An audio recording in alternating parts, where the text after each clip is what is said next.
Assalamualaikum warahmatullahi wabarakatuh.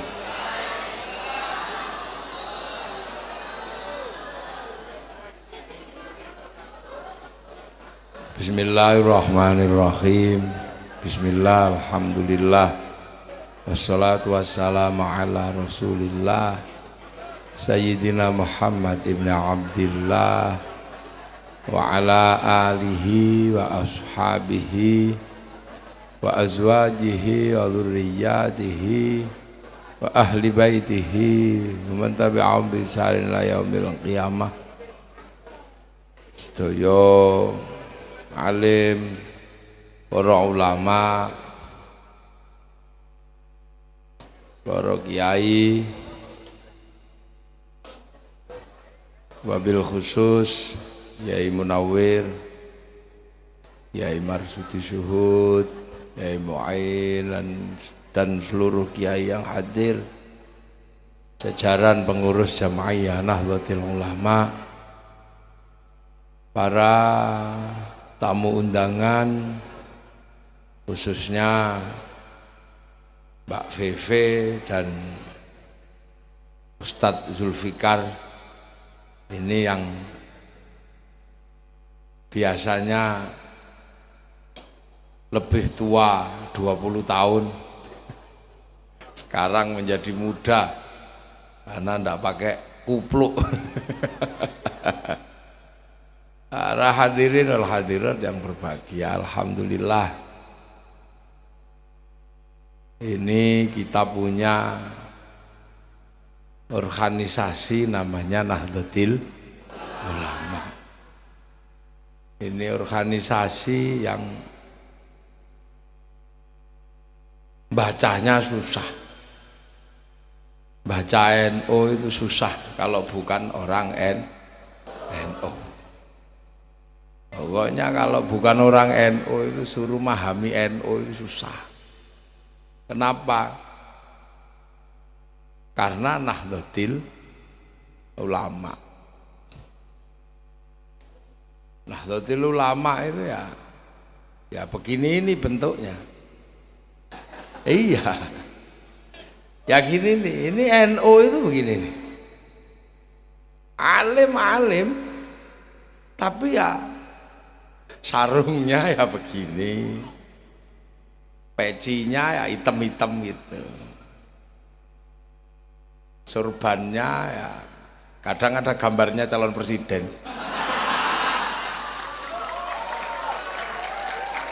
Itu NU. Jadi makanya NU ini susah dipahami. Dari dulu sampai hari ini orang memahami NU itu susah.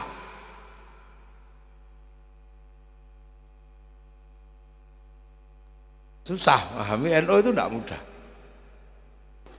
Karena apa? NU ini punya tanggung jawab berhadapan langsung dengan orang yang belajar Islam dari generasi yang sangat jauh dengan Rasulullah. Itu tanggung jawab NU. Kenapa? Karena NU itu Nahdlatul Ulama. Nah, ulama itu siapa? Pewaris para nabi. NU itu pewaris para nabi. Loh, ini ndak NU ya ndak ada loh.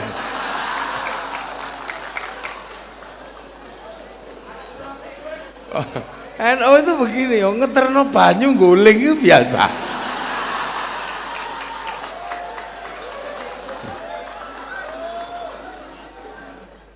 Jadi makanya NU itu tidak tegang. NU itu riang gembira.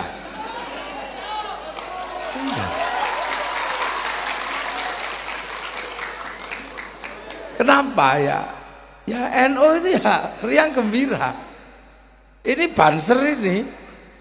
Ini kalau boleh ketawa kok ini.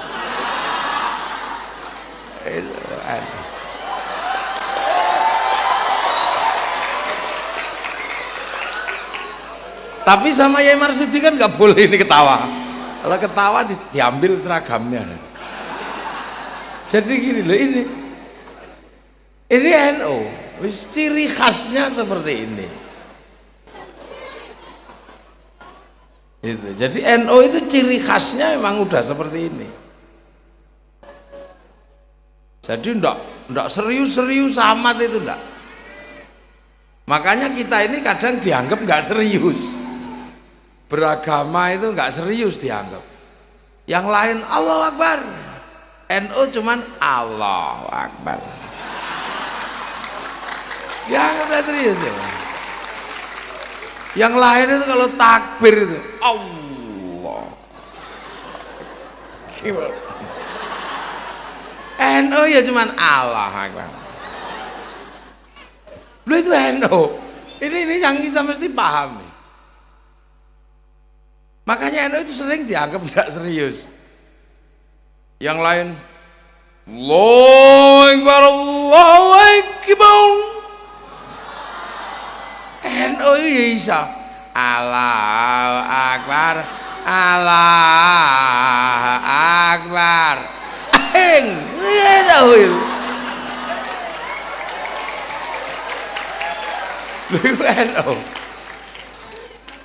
Ini ora NU ora ono. Lah itu. Makanya orang kalau ngelihat NU itu enggak detail tenan, mesti pangling lihat NU itu. Iki Islam asli apa ora gitu.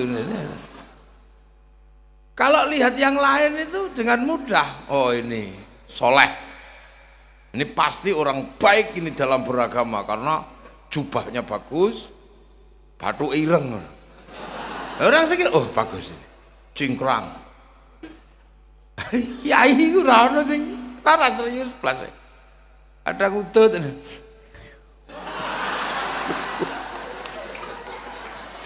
Lah ini jadi kita ini sedang membicarakan diri sendiri agar malam hari ini seandainya ada orang bukan NU ini paham karo NU gitu loh, dia paham.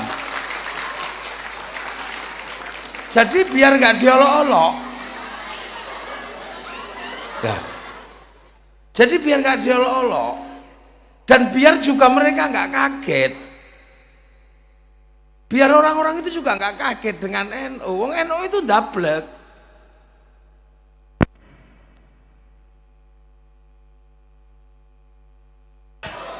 Oh ya NU.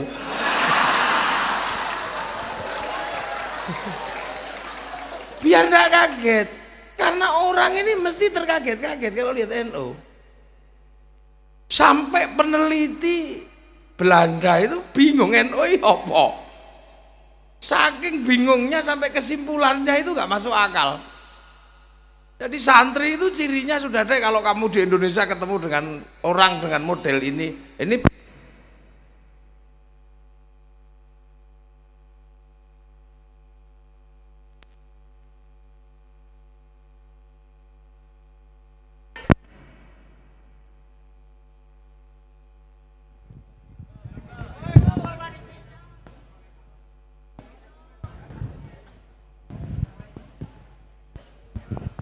ya inilah NU itu kan sudah tahu selalu pakai wasilah.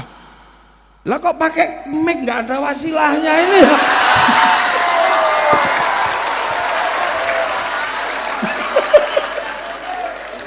Malam hari ini, wong NU itu selalu pakai wasilah, ada penghubungnya. Lah kok nganggo mic Wahabi? Ini makanya ya mati, jangan kaget, sudah tidak usah heran ini. Jadi inilah resiko tanpa wasilah itu. Makanya deh, ini biar orang itu tidak kaget. Saya ini sering didatangi orang karena kaget lihat NU itu.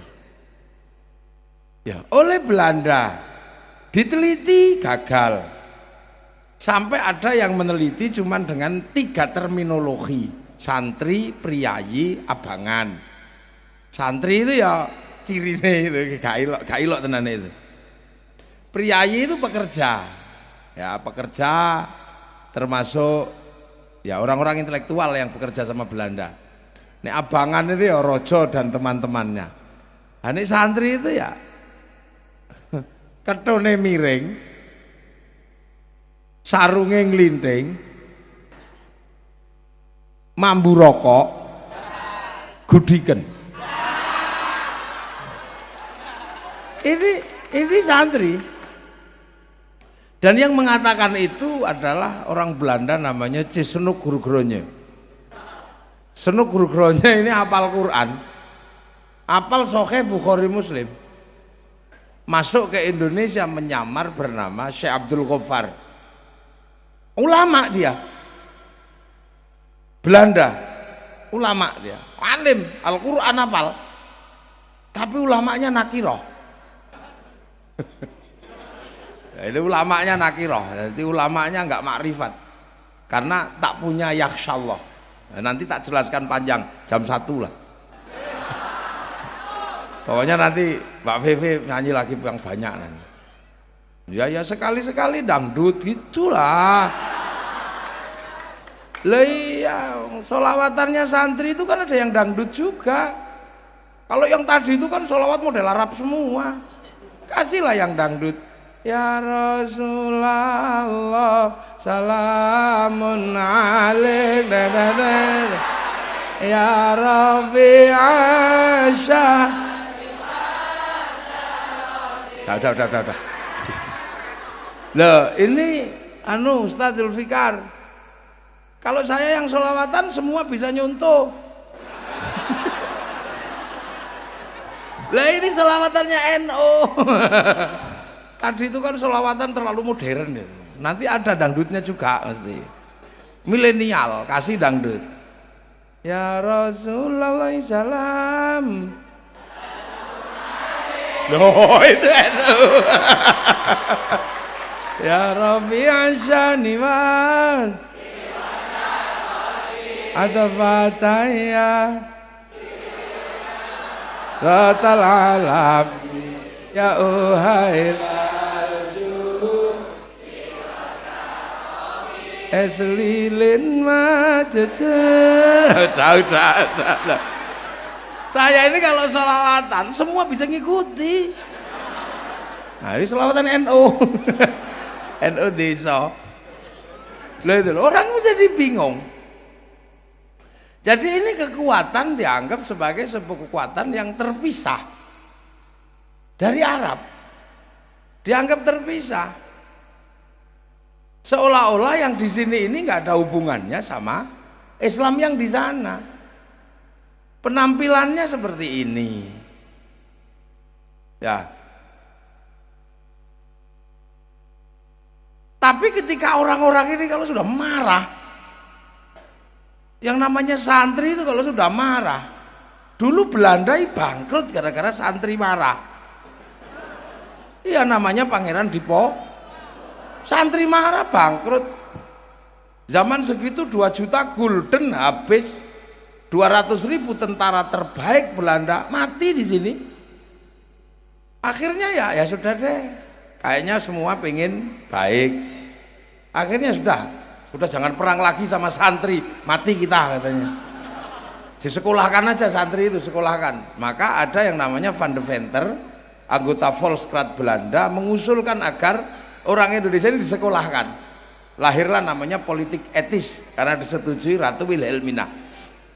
Nah, yang lain mau sekolah. Wah, kayaknya asik sekolah di Belanda. Santri nggak mau. Apa ini sekolah di Belanda? Rusak kita nanti, udah nggak usah sekolah sana. Kita sekolah model yang ada aja.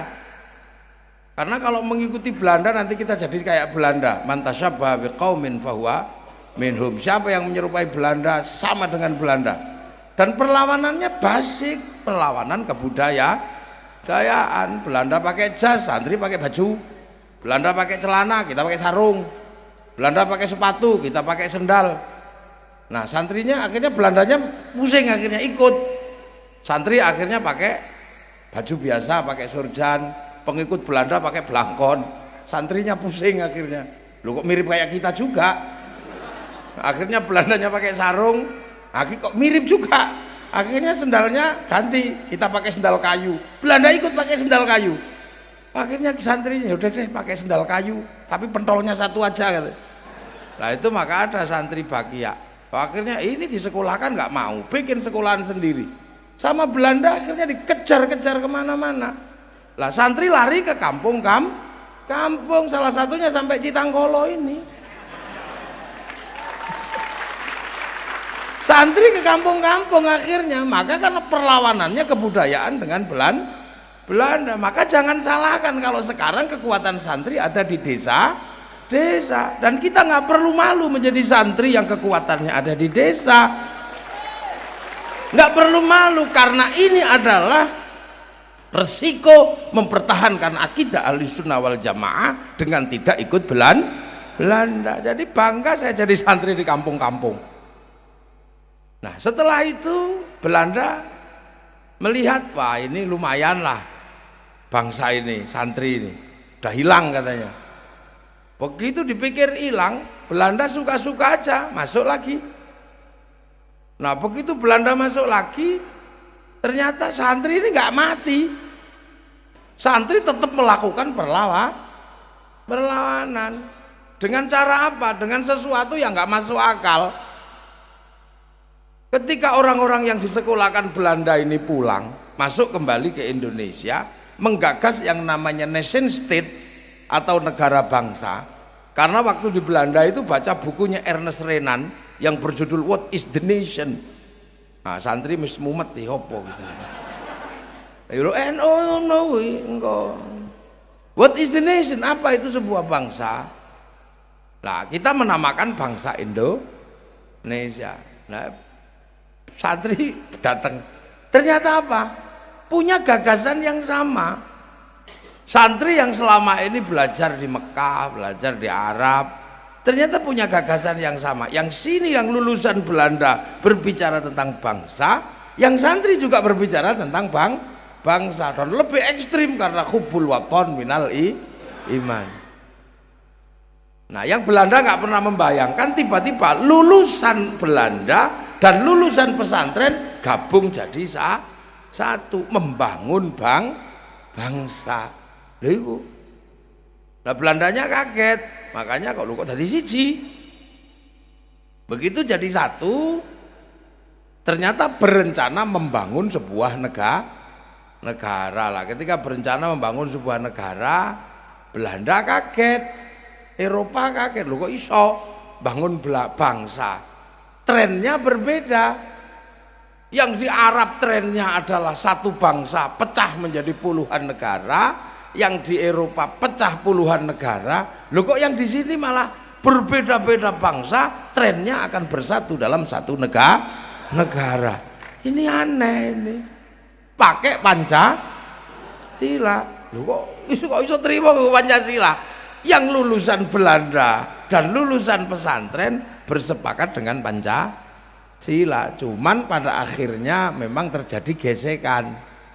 Terjadi gesekan di mana Pancasila ini tidak diterima oleh beberapa kalangan. Ada yang pengen lebih formal menambahkan 7 kata dan kewajiban menjalankan syariat Islam bagi pemeluknya. Nah, dalam situasi kalut seperti itu, penyelamatnya siapa? NU. Karena Bung Karno menyatakan saya nggak bisa lagi memikir Pancasila kalau ditolak oleh kaum muslimin, mumpung ada kiai yang pinter. Datang aja deh ke Kiai Hasyim. Maka Kiai Wahid datang ke Tebuireng mempertanyakan apakah Pancasila ini sudah betul secara syar'i. Akhirnya Kiai Hasyim, ya karena ini keputusan penting, nah aku tak istikharah. Istikharahnya apa? Puasa 3 hari, mengatamkan Fatihah, sekali Fatihah iyyaka na'budu wa iyyaka nasta'in diulang 350 kali. Terus malamnya istikharah 2 rakaat. Rakaat pertama surat At-Taubah 41 kali, rakaat kedua surat Kahfi 41 kali. Loh, makanya sampai ndak usah ragu dengan NU. Nggak usah khawatir lah. Lah Kiai Hasyim kenapa jadi rujukan ulama? Karena Kiai Hasyim pulang dari Mekah itu hafal Kutubus Sittah. Buktinya apa? Mendapatkan gelar Hadratus Syekh. Hadratus Syekh itu mensyaratkan hafal kutubus sittah, Sahih Bukhari, Muslim, Sunan Abu Dawud, Nasai, Tirmidzi, Ibnu Majah. Jadi sampean nggak usah ragu dengan NU, apalagi kalau yang nyerang pakai hadis satu. Kullu bid'atin dholalah wa kullu dholalatin finnar. Apa aja persoalan hadisnya itu. Persis kayak kunci Inggris. Buka apa aja itu, jadi tidak usah khawatir sama NU. Nah, malam-malam istikharah seperti itu, paginya udah hapus saja 7 kata dalam Piagam Jakarta itu. Lah, orang kaget, ini sama Belanda ekstrimnya begitu, ketika berbicara bangsa toleransinya luar biasa. Ya saya apa no NU ini, mana orang nggak ngerti. Lah itu, nah makanya semenjak itu NU sudah tidak pernah lagi mempersoalkan Pancasila, karena keputusan Mbah Hasyim itu pasti keputusan yang disandarkan kepada istikharah, dan istikharah itu pasti urusannya dengan Allah. Udah rampung. Nah, orang pada kaget lagi. Nah, situasi genting, tiba-tiba negara ini dalam situasi genting, NU keluar dengan resolusi jihad. Tuh, NU apa? Wis hilang tak kira wis mati kok metu meneh. Keluar lagi dengan sebuah seruan perang dengan sekutu. Akhirnya sekutunya mati, sekalinya pasukan Gurkha kalah itu ya di Surabaya itu. Nah, terus berjalan, oh ini tiba-tiba pemilu pemenang ketiga. Wah, iki wong ngopo tuh kurang tentek iki jadi nih. Nah, tiba-tiba orang yang anti sikapnya Kiai Hasyim dengan Piagam Jakarta tetap ngotot, akhirnya mereka bikin perlawanan kepada negara, berontak sana berontak sini atas nama Islam. Nah, dalam situasi itu NU menjadi sangat berat. Kenapa? NU sedang berbicara tentang bangsa. Kenapa? Karena urusan agamanya NU sudah selesai di pesantrennya masing-masing, ngaji tetap NU sudah selesai. Pancasila sudah final, dan Pancasila dirongrong atas nama agama. Bangsa dalam keadaan terancam. NU ngambil sikap, Bung Karno ngambil sikap. Nah, disitulah kemudian yang ngomong bangsa waktu itu salah satunya adalah PKI ngomong bangsa, Bung Karno ngomong bangsa. Lah NU ngomong bangsa, lah sama-sama ngomong bangsa. Ya akhirnya mungkin kalau sekarang NU itu dibully habis. Sekarang kalau seandainya itu NU pasti dibully habis karena berkawan dengan PKI dalam Nasakom. Ya berkawan, kenapa? Karena PKI juga ngomong bangsa. Lah urusan agama sudah beres. Gitu loh. Itu ngomong bangsa. Gitu, karena ngomong bangsa. Lah tetapi begitu tahun 65 itu 65 begitu PKI-nya melawan memberontak pada Indonesia, yang nabrak pertama kali siapa? NU. Jadi kalaupun NU itu kucing pun kalau ngomong bangsa teman. Jadi di situ tahun 65 bukan apa-apa. Kenapa kemudian ada Nasakom? Ya karena semuanya sedang berbicara bangsa, karena waktu itu ancaman bangsa adalah dari radikal-radikal kanan. Sudah akhirnya bangsa selamat lah. Tapi selamatnya bangsa Indonesia jatuh ke tangan Pak Harto, dan Pak Harto mau tidak mau merapikan kondisi bangsa, bikin fusi partai. Lah ketika Pak Harto bikin fusi partai, NU ditaruh di P3. Partai Persatuan Pembangunan waktu itu. Nah, PDI ditaruh di PDI, Golkar punyanya Pak Harto. Nah, NU ditaruh di P3 di dalam musuh-musuhnya itu. Lah akhirnya kemudian sikut-sikutan di dalam, dan NU dianggap sebagai sesuatu yang besar yang harus dilemahkan. Makanya kemudian NU itu waktu itu kiainya cuma dianggap kayak daun salam. Kalau masak sayur asem nggak sedep kalau nggak ada daun salam. Begitu mateng daun salamnya dibuang duluan. Makanya saking jengkelnya NU sama Pak Harto waktu itu, sampai di Jombang ada kiai namanya Kiai Bajuri. Hadirin, kalau Anda ke Ka'bah mau apa? Mau tawaf, mau ngaji, mau baca Quran, mau iktikaf. Nah kalau keringin apa? Ngising, ada itu. Sampai segitunya. Wah, saking jengkelnya. Nah dalam situasi seperti itu Pak Harto kemudian merapikan kondisi politik dengan kembali kepada asas tunggal Pancasila. Lah NU udah terlanjur jengkel sama Pak Harto. Makanya kemudian seolah-olah NU itu mau ngelawan Pak Harto. Tapi Pak Harto nggak bisa disalahkan karena situasinya sangat pelik, maka memberlakukan asas tunggal Pancasila. Lah memberlakukan asas tunggal Pancasila ini sebuah dilema yang kalau ndak hati-hati bisa keliru memaknai. Apa? Pancasila itu kebutuhan bangsa dan negara. Urusan Pak Harto itu kan urusan 5 tahunan. Makanya kemudian waktu itu untungnya sudah ada Gus Dur, tokoh muda. Gus Dur melihat situasi seperti itu, maka Gus Dur mengumpulkan seluruh ulama untuk membicarakan bagaimana apa kebutuhan bangsa. Nah kebutuhannya adalah Pancasila. Maka Kiai Ahmad Siddiq merumuskan ukhuwah watoniyah basyariah Islamiyah. Nah akhirnya NU jadi. Pak Harto sendiri udah panik waktu itu mengganti M. Yusuf dengan Benny Murdani, Katulik. Itu yang kemudian jadi kampanye di Ciamis. Benny Murdani naik masjid pakai sepatu kayak gitu. Nah termasuk waktu itu bikin CSIS ya. Nah dalam situasi kayak gitu ternyata NU punya sikap yang antik, bisa membedakan antara kebutuhan bangsa dan negara dan bisa membedakan antara kebutuhan politik Pak Harto. Pancasila itu kebutuhan bangsa dan negara, maka Pancasila diterima sebagai asas tunggal. Akan tetapi perlawanan dengan Pak Harto tetap jalan terus dengan tidak kemana-mana tapi berada di mana. Lu permainan canggih lah. Pak Harto terus rumangsa, waduh kalah saya mainan sama NU. Pancasila sebagai kebutuhan bangsa diterima, tapi ngelawan saya jalan terus. Akhirnya selamat NU lah. Yang dorong agar NU anti asas tunggal Pancasila, waktu itu didorong dari belakang gini, numplang NU. Begitu NU terima Pancasila, ibaratnya orang didorong buang badan, yang dorong kejelungup.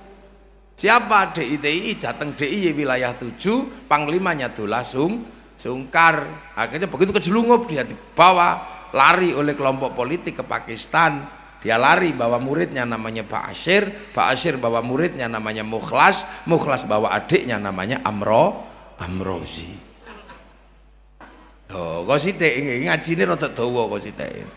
Biar Mbak Vivi juga istirahat sebentar. Ya.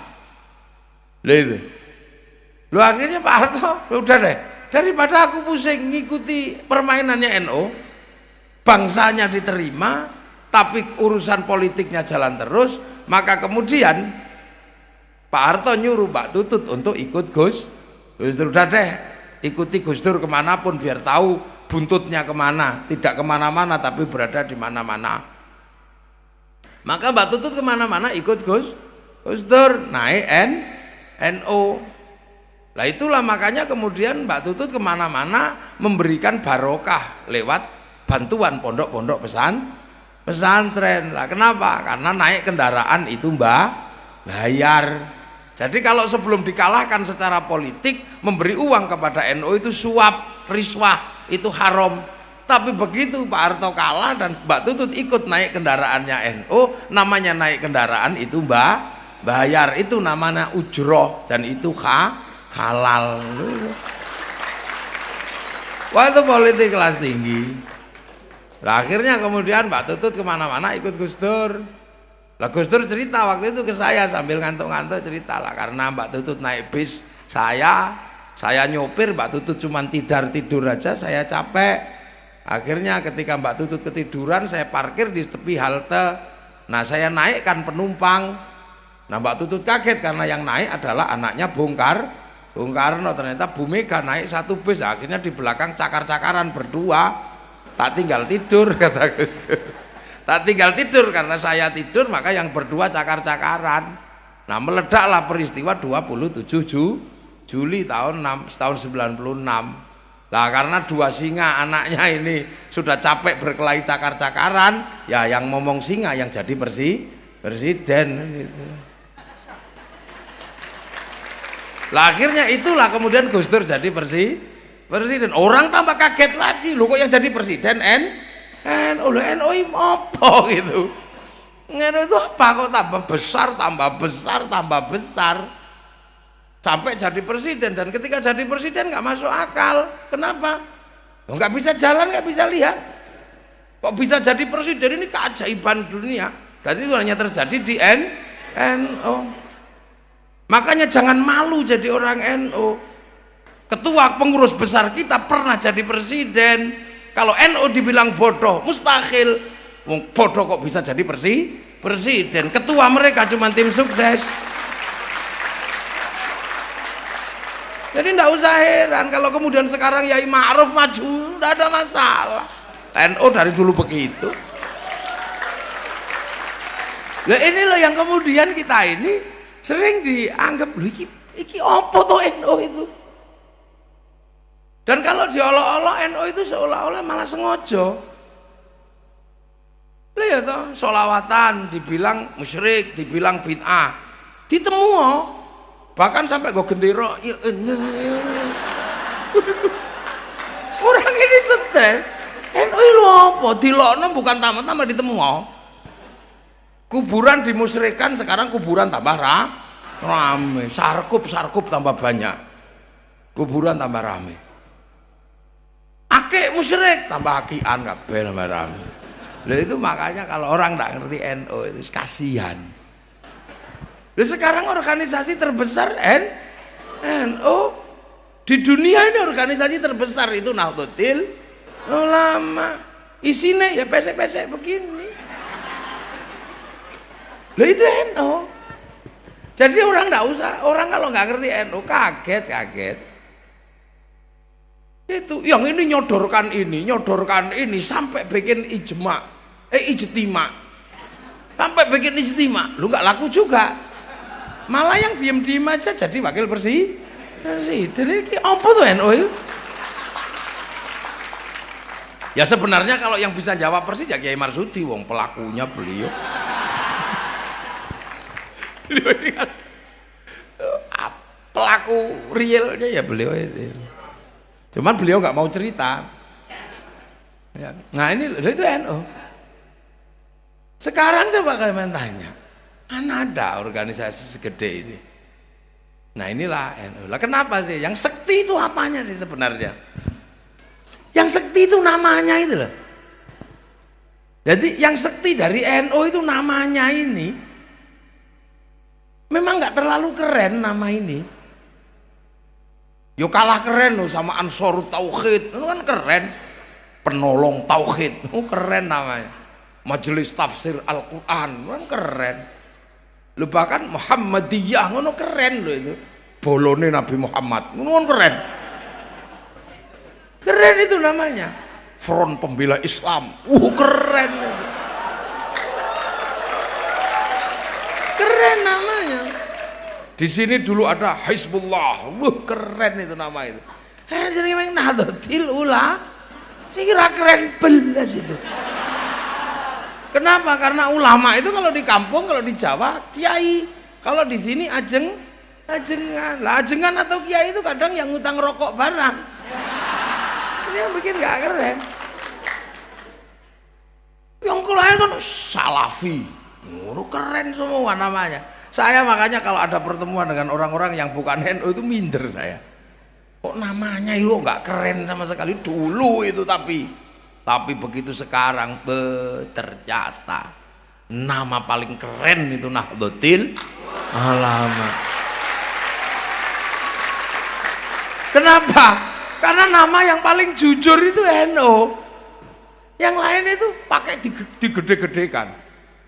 Kayak berdoa pakai nangis-nangis gitulah karena itu kan. Gitu ibaratnya. Nah, kalau NU itu kan apa adanya ya wis lah. Kenapa sih namanya Nahdlatul Ulama? Ya karena kita ini cuman muridnya ulama. Kita ini cuman muridnya ulama. Orang Ciamis ini cuman muridnya ulama, orang Banjar sekarang yang gini nih muridnya ulama. Kenapa? Loh, yang bawa Islam itu Rasulullah itu di Mekah sana. Nah, Rasulullah itu punya muridnya Rasulullah itu namanya siapa? Sahabat itu jelas itu, sahabat itu murid Rasul, ketemu Rasul. Itu murid Rasulullah namanya sahabat. Nah, orang yang ketemu sahabat gak ketemu Rasulullah, murid sahabat itu namanya tabi'in. Lah, tabi'in itu punya murid namanya tabi'ut, bukan ashabus sahabat, bukan ashabus bukan, tapi tabi'in, pengikut. Nah, muridnya tabi'in itu tabi'in. Nah, muridnya tabi'in. Terus kalau dari kepangkatan itu loh, terus kita ini terus namanya apa? Lah ya wis tabi'ut. Ada panjang. Ini ya Marsudi ya siapa? Ini muridnya ulama cuman. Wong kita kan ketemu siapa? Ketemu pewaris para nabi al-ulama warasatul anbiya. Jadi nah ketemu cuman pewarisnya ulama aja. Saya misalnya ketemu kiai-kiai. Beliau ketemu kiai, muridnya kiai-kiai di sini, kiai-kiai di sini, nanti ketemu itu ternyata muridnya Kiai Hasyim. Kiai Hasyim Asy'ari. Saya misalnya ya diulangi diajari bapak saya. Bapak saya murid-murid dari Langitan, murid-murid dari Tebu Ireng, gurunya dari Mbah Hasyim juga. Lah Mbah Hasyim itu juga muridnya Mbah Asy'ari. Mbah Asy'ari ini di Jombang sana, juga muridnya Mbah Khalil. Lah Mbah Asy'ari ini ya cuman muridnya Mbah Khairon atau Mbah Gareng. Mbah Asy'ari, Mbah Khairon muridnya Mbah Abdul Wahid Salatiga. Muridnya Mbah Abdul Halim. Beliau muridnya Mbah Sufyan, Mbah Sufyan muridnya Mbah Jabar, Mbah Jabar muridnya Mbah Abdul Rahman Sambulasem, muridnya Mbah Abdul Halim Benowo, beliau muridnya Mbah Cokrojoyo Sunan Geseng, muridnya Sunan Kalijogo. Sunan Kalijogo murid Sunan Bonang, Sunan Bonang muridnya Sunan Ampel, Sunan Ampel muridnya Mbah Ibrahim Asmoro Kondi, muridnya Syed Jumadil Kubro, muridnya Syed Muhammad, muridnya Syed Ahmad Jalaluddin Cempo, muridnya Syed Abdul Malik, murid Syed Alawi Amil Faqih, murid Syed Ahmad Sohib Mirbat. Itu muridnya Syed Ali Khalil Qasam, murid Syed Alwi, murid Syed Muhammad, murid Syed Alwi, murid Syed Ahmad Al-Muhajir, murid Syed Isa Naqib, murid Syed Ubaidillah, murid Syed Muhammad, murid Syed Ali Uraidi, murid Syed Ja'far Shodiq, murid Syed Bakir, murid Syed Ali Zainal Abidin, murid Sayyidina Hasan Husain, murid Sayyidina Ali. Lah ini yang muridnya Rasulullah Muhammad sallallahu alaihi wasallam. Loh itu, lah kita ini cuma muridnya ulama. Lah penghubung yang panjang ini namanya ahli sunnah wal jamaah. Loh, ahli sunnah ini nabi wis, wal jamaah sahabat, wal jamaah sahabat tabi'in, wal jamaah tabi'in tabi'ut tabi'in. Lah kita ini wal jamaahnya ulama tabi'ut. Ini sebenarnya makanya ndak usah ngoyo. Lu murid Nabi itu di Mekah sana makan 3 jari bisa, wong sama-sama kurma dan roti. Lah sampai sini soto ya bisa. Ini wal jamaahnya beda. Yang di sana kurbannya unta, sini nggak lahir unta, lahirnya kebo sapi. Makanya kalau maksa kurban unta ditangkap polisi karena nyuri untanya kebun binatang. Loh ini loh wal jamaahnya beda. Jadi sederhana saja sebenarnya memahami Islam itu, nggak ribet-ribet itu dah. Sana jubahan bisa, tanahnya bersih, padang pasir sampai sini. Ayo dijubahi, nggak jadi nanem padi. Ini coro Jawa rasido tandur rasido derep nggak jadi. Ini mau sederhana kok. Loh makanya corak wal jamaah itu pasti akan beda, pasti berbeda-beda wal jamaah. Beda. Islam di Arab sama. Wong Islam itu rumusnya sama kok. Mahwal iman antuk minabillahi wa malaikatihi wa kutubihi wa rasulihi wal yaumil akhir wa bil qadri khairi wa syarhi minallahi ta'ala. Sodakta kata malaikat.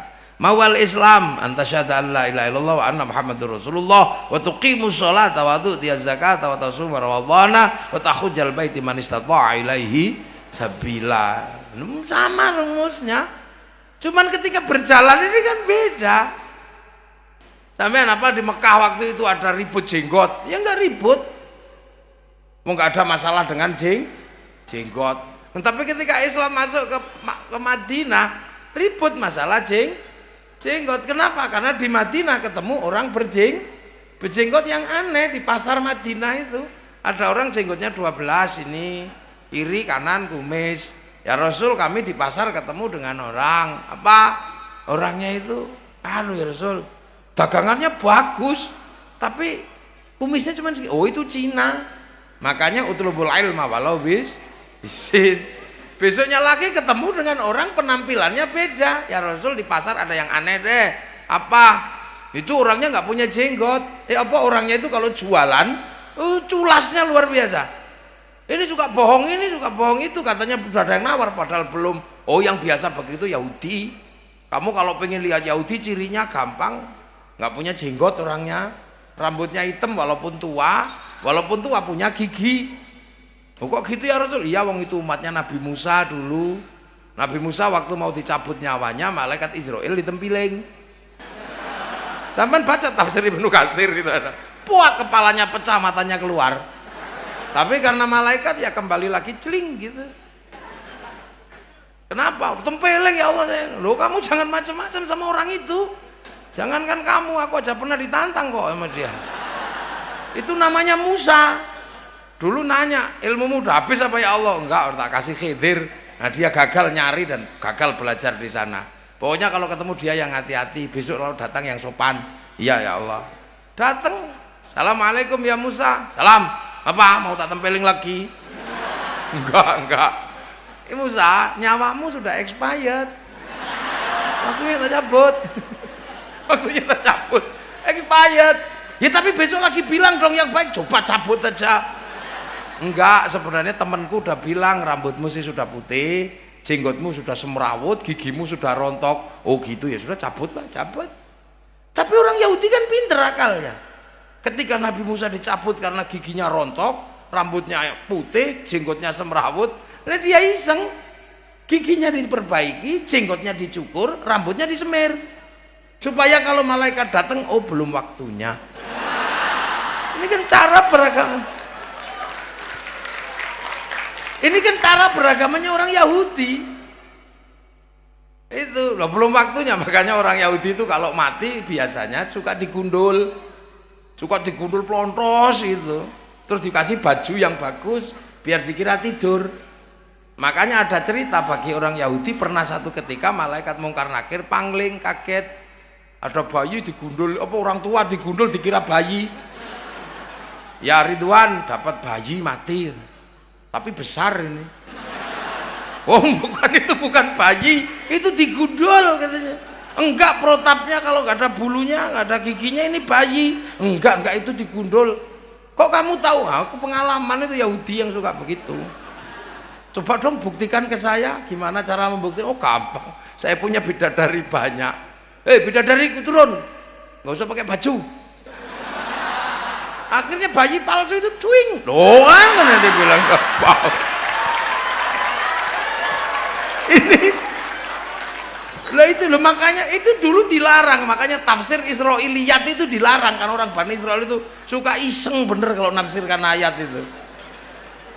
Termasuk kenapa laki-laki begini perempuan begitu, itu orang Bani Israel asik itu kalau terjemahkan. Gara-gara buah khuldi buahnya 6, dipetik 3 untuk Nabi Adam, 3 untuk Siti Hawa.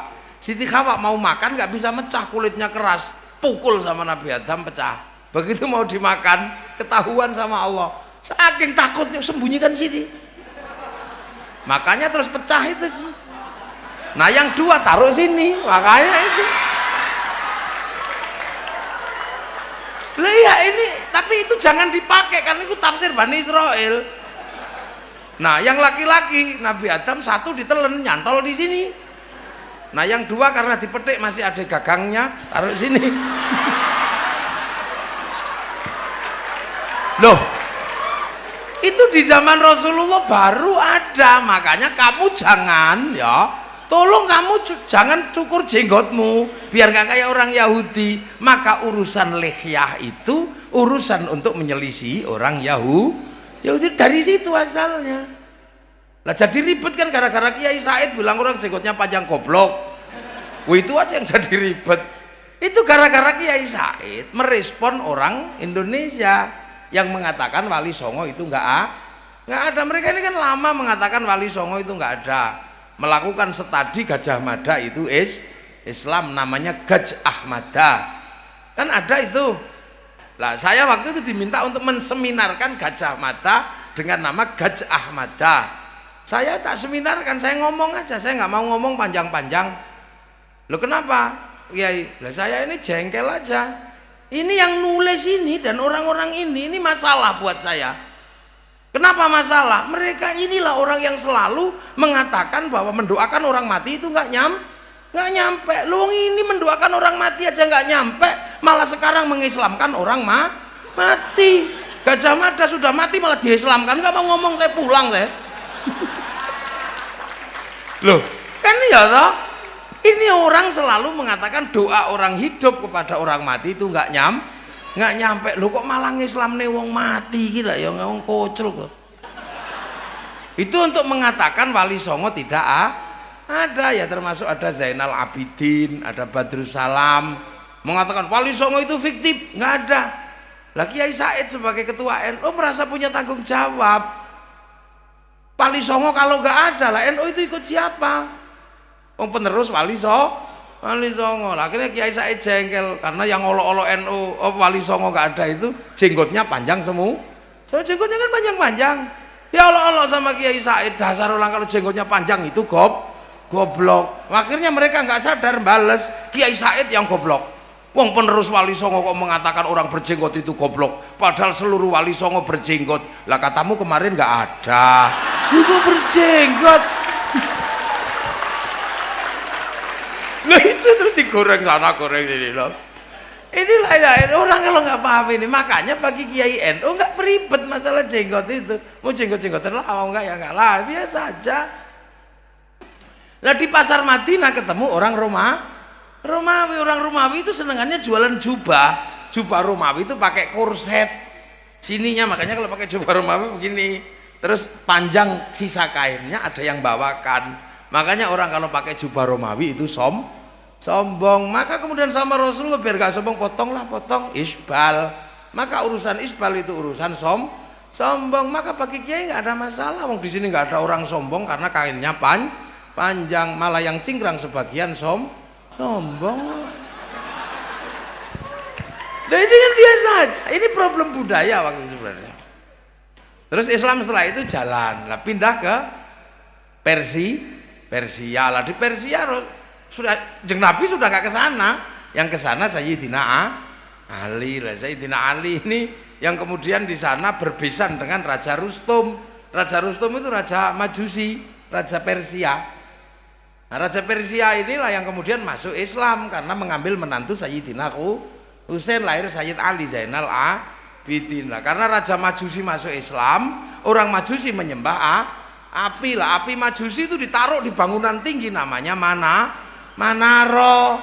Makanya begitu masuk Islam apinya dibuang, Manaronya ditaruh depan masjid. Sampai Jawa namanya Menoro, sampai Citangkolo namanya Menara. Loh, itu aja kok ribet sama ya. Jadi ada yang ribet.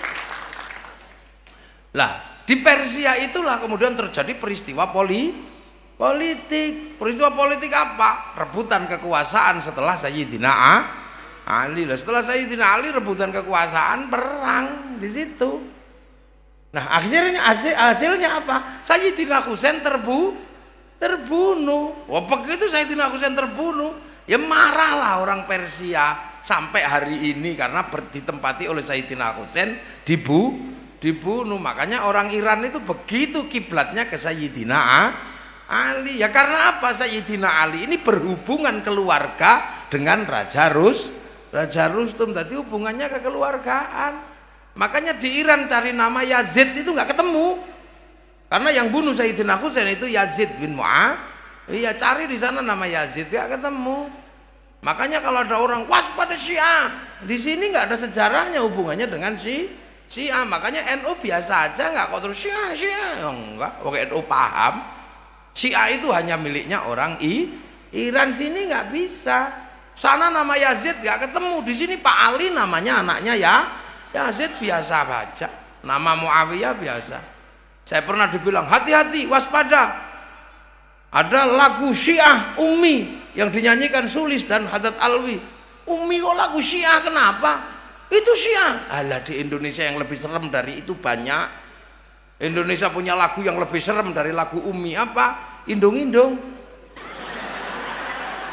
Lu indung-indung itu apa nggak serem lagunya? Aduh Siti Aisyah mandi di kali rambutnya basah, tidak sembahyang tidak puasa, di dalam kubur mendapat siksa. Kok pakai nama Siti Aisyah tidak sembahyang tidak puasa itu lah ya? Kok nggak pakai nama Tulkiem? Lah dibales juga akhirnya Fatime jande kaye. Kenapa pakai nama Fatimah? Wah, Indonesia itu biasa udah kayak gitu. Makanya orang kalau memahami sirah ahli sunnah wal jamaah nggak kaget kan gitu. Lah akhirnya Said Ali Zainal Abidin ini menghadapi situasi sulit, akhirnya daripada di sana ribut keluar dari tanah Arab, keluar punya anak namanya Sayyid Bakir. Lah begitu Sayyid Bakir keluar, situasinya tambah sulit, punya anak Sayyid Ja'far Shadiq. Makanya Sayyid Ja'far Shadiq nggak ingin hidup di sana, pengen ke sini. Loh, Sayyid Ja'far Shadiq nggak ingin hidup di sana, pengennya hidup di luar sana. Ya mungkin pengennya ke sini, wong buktinya keturunannya ke sini semua. Loh, sampean nggak tahu curhatnya Sayyid Ja'far Shadiq itu? Curhat sama kakeknya. Langsung Allahumma sholli ala sayyidina Muhammad wa ashghili zalimin bil zalimin wa akhrijna min bainihim salimin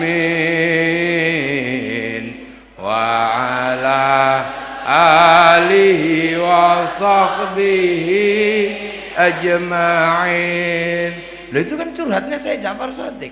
Wa asghilil zalimin bil zalimin. Ya Allah, biarlah orang ribut, orang zalim ribut sesama orang zalim. Wa akhrijna min bain, aku pengen keluar dari mereka. Aku pengen keluar. Loh, jadi yang pengen keluar itu saya Ja'far Shadiq. Keluar dari sana, membawa Islam menjauh, punya anak namanya Sayyid Ali Uraidi, menjauh dan selalu mengatakan hati-hati nak, hati-hati, kita jangan lupakan sejarah nenek moyang kita, tidak dilupakan.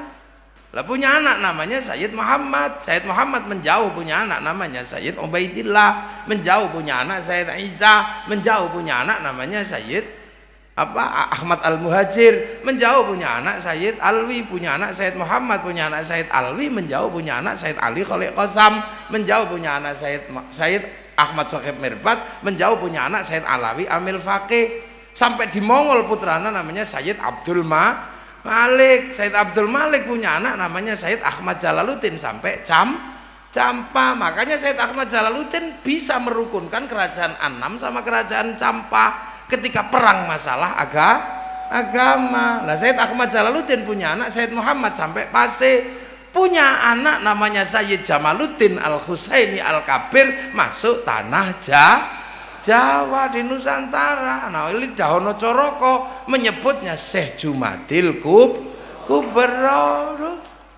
Itu aja. Nah, tepuk tangan, enggak usah malu-malu. Nah, ini kan bisa dilihat. Karena Syekh Jumadil Kubro itu garisnya dari sana, maka kita selalu diajari. Itu loh, Syekh Jumadil Kubro di Jogja sana bertempat pertama. Untuk apa? Mengajarkan Islam di sana. Nah, orang Islam di sana ini masalah. Kan gitu, masalah. Islam masuk ke sini masalah. Kenapa? Ketemu orang Hindu. Lah karena ketemu orang Hindu, maka kemudian para wali punya kebijakan. Sudah deh, Islam ditanam di sini, tapi orang Indonesia nggak perlu lihat Arab. Makanya waktu itu ketika para wali di sini datang, orang Indonesia nggak boleh pergi haji, orang Nusantara. Itu salah satu kebijaksanaannya, nggak boleh haji, jangan haji. Nah itulah makanya orang Islam di sini waktu awal nggak ngerti budaya Arab, ngertinya ya Islam gitu aja, nggak ngerti budaya sana. Karena orang Jawa waktu itu dilarang pergi haji. Loh ini kan kenapa dilarang pergi haji? Lah soalnya orang Jawa kalau pergi haji konslet. Karena ini Hindu tidak boleh menyembah di candi, tidak boleh. Candi itu tumpuan batu. Kalau kemudian dia imannya belum kuat, pergi ke Mekah kaget lihat Ka'bah juga dari batu. Makanya orang Jawa nggak lihat ke sana. Di sini tidak boleh dengan air suci, sampai Mekah air Zam-Zam. Di sini nggak boleh Tugu Batu, sampai sana Jabal Rohmah. Perjalanan suci pakai kain selempang, di sini warnanya kuning, di sana warnanya putih. Setelah perjalanan suci urusannya sama rambutnya, sini digundul, di Arab tahalul. Selesai perjalanan suci menyembelih binatang, di sini gadri, di sana korban. Makanya tidak boleh, udah nggak usah ke sana deh. Cukup sholat Jumat di masjidnya masing-masing 41 kali Jumat, tidak putus. Lah itulah maka kemudian ada cerita orang Jawa kalau waktu itu pergi haji ke Gunung Merapi karena Syekh Jumadil Kubro ada di Gunung Merapi. Loh itu bukti bahwa Islam yang datang ke sini jalurnya dari dzurriyyah Rasul. Jadi kalau ada orang Jawa pergi haji kok ke Gunung Merapi dulu, untuk apa? Agar orang sini tidak konslet. Makanya kemudian cukup ke masjidnya masing-masing 41 kali Jumat. Jadi orang Jawa yang dulu pergi haji ke Gunung Merapi itu bukan pergi ibadah haji seperti ke Mekah, tapi sholat Jumat 41 kali tanpa putus di masjid Gunung Merapi karena Syekh Jumadil Kubro ada di Gunung Merapi. Itulah. Jadi itu adalah arkeologi pengetahuan pertama yang bisa diambil bahwa memang Islam di sini itu dari awal Islamnya masuk tapi budaya Arabnya tidak masuk. Loh akhirnya selamat Islam itu. Makanya santri Lirboyo aja pakai peci putih nggak boleh waktu itu. Karena kalau pakai peci putih jangan-jangan lupa kedudukannya masih santri, jangan-jangan merasa sudah kiai. Lah sekarang belum diajar ngaji sudah diupel-upel tebel sekali. Makanya begitu diajari nggak masuk karena sudah kerapetan buntel itu. Lah ini corak awal Islam Indonesia, kenapa coraknya seperti ini? Jadi ada masalah besar. Tapi setelah orang Indonesia bisa menata imannya dan proses ambil alih pengetahuan jalan, ya pergi haji nggak ada masalah. Lah bukti lagi bahwa di sini ini dikembangkan oleh dzurriyyah Rasul. Di sana ada bulan duka, bulan Asyura. Sampai di sini namanya bulan Suro. Buntutnya aja yang diambil. Kan orang sini kan Asyura Suro, Muhammad Mat, kan gitu. Zainal Arifin Ipin, Zainal Abidin Bidin. Biasa kalau orang sini. Makanya saya pernah punya tamu dari Ciamis, namanya Mat Ali sama Mat Karim. Siapa namamu? Mat Ali ya. Nih Mat Karim. Oh, Mat itu Muhammad. Jadi kamu kalau pulang tambahin namamu Muhammad. Jangan Mat, jadi Muhammad Ali, Muhammad Karim. Terima kasih saya Kiai, saya baru tahu kalau Mat itu Muhammad. Nah, rumahmu mana? Di Citangkolo ya. Sebelah mana? Itu belakangnya Muhammad Drosah ya. Ya nek madrasah ya madrasah aja, enggak usah pakai Muhammad Drosah. Lah itu makanya di sana bulan Asyura karena itu bulan duka, maka penerus para wali di sini kalau bulan Asyura tidak mantu, nggak nikahin anak. Ini penghormatan pada bulan duka di bulan Asyura. Ini loh buktinya, makanya di sini pakai bubur merah putih. Semenanjung Melayu sana pakai tabui. Santri-santri biar gak lupa dengan peristiwa itu, setiap bulan Syuro bikin santunan anak yatim. Jadi kalau orang Jawa kok gak mantu di bulan Syuro, itu adalah bukti Islam otentik yang datang dari Timur Tengah ke sini, bukan karena kemudian orang sini. Jadi bukan karena orang sini hormat kepada Ratu Kidul, bukan, kata siapa Ratu Kidul mantu. Itu karya fiktif yang ngarang orang Islam, awalnya santri tapi nggak kuat miskin, kemudian ikut Belanda. Santri itu namanya Ngabdullah, kemudian masuk Islam, ikut Belanda, berubah nama menjadi Kiai Tunggul Wulung. Lah Kiai Tunggul Wulung ini nulis 2 serat yang sangat berbahaya. Satu serat Sabdo Palon Noyo Ginggong, yang kedua Darmo Gandul Gatolo Lucu. Ya. Jadi di sini ya akhirnya kemudian punya murid namanya Samsudin, pindah Kerawang, mendirikan pondok pesantren Quran dikenal dengan nama Syekh Kuro. Punya murid Datuk Kahfi, pindah Amparan Jati Cirebon, punya murid Syarif Hidayatullah Sunan Gunung Jati yang menyebarkan Islam sampai di tanah Jawa Barat. Lah putranya Syekh Jumatil Kubro yang ke timur namanya Ishak, punya anak Sunan Giri, anak satunya namanya Ibrahim, melahirkan putra Sunan Ampel, menghadapi kekuatan di Jawa Timur. Makanya Islam kemudian bergerak biasa, wal jamaahnya terus berkembang. Nah menghadapi orang Hindu ya kayak begini waktu itu ya, dengan cara-cara Islam. Nah inilah yang kadang kita lupa bahwa kita ini punya tradisi itu. Nah Sunan Ampel punya murid namanya, punya putra namanya Aryo Abdillah, pindah ke Palembang, menyebarkan Islam di sana. Nah punya murid lagi satunya Datuk Ribandang, pindah ke Sulawesi, menyebarkan Islam di Sulawesi. Punya murid Khatib Dayan, pindah ke Kalimantan, menyebarkan Islam di sana. Nah inilah maka pelajarannya adalah pelajaran dasar pengislaman di tanah yang jauh. Nah kemudian kita akhirnya bisa melihat Sunan Ampel punya putra Sunan Bonang, punya murid Sunan Kalijogo, punya murid namanya Mbah Sunan Geseng. Sunan Geseng punya murid Mbah Abdul Halim Menowo, punya murid Mbah Abdul Rahman, punya murid namanya Mbah Jabar, punya murid Mbah Sufyan, punya murid Mbah Abdul Halim, punya murid Mbah Abdul Wahid, punya murid Mbah Khairon, punya murid Mbah Asy'ari, punya putra Kiai Hasyim Asy'ari, pendiri Jam'iyah Nahdlatul Ulama. Betul. Jadi makanya NU itu ya besar, wong ngerti caranya ngomong. Jadi ndak usah heran Islam itu tangan NU besar, wong wal jamaahnya beda, sholat ya sama aja, sholat dimanapun sama, zuhur, asar, maghrib, isya, subuh, modelnya aja yang beda. Kalau di sini karena santrinya ini wal jamaahnya nggak tepat waktu, sebagian besar itu bekerja, maka sholat zuhur mestinya jam 12 atau jam 1, bisa mundur setengah 2 lah. Bagi orang NU biasa aja itu, karena wal jamaahnya mesti ditunggu. Karena masih di sawah, masih di kebun.